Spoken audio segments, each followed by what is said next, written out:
दोस्तों नमस्ते प्रणाम। हम किरण शर्मा हम मंजू शर्मा अपना चैनल पर स्वागत करै छी। नमस्ते प्रणाम सब दीदी भाजी के प्रणाम, सब दाई माई के प्रणाम, जते गोटन गीत सुनबी सबके के प्रणाम करै छी। और हम दोनों देवरानी जेठानी बहुत प्यारा से बेटी विवाह गीत बनावे जा रहे हैं। अहाँ सब जरूर सुनब, कमेंट करके जरूर बताए। बहुत प्यारा से गीत है।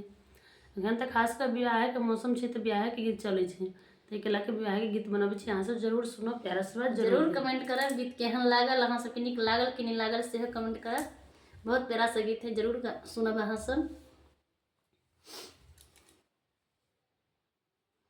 और अहाँ सबके गांव में धूप निकलल है कि नहीं? हमरा सबके रौदा से उगल है, बहुत बढ़िया धूप निकलल है, बहुत अच्छा लग रहा है देखे में, बहुत नीक लगे है। रौदा में जाए तो बुझाई कि पहिलका वाला दिन अखन आयल छै।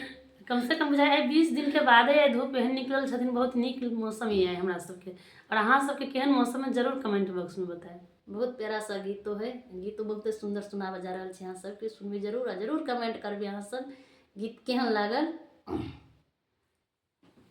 बिसराइए गेलिए कथी बिसरा गेलिए? गीत ध्यान से उतर गेल छै। तेहन गीत छै। बेटी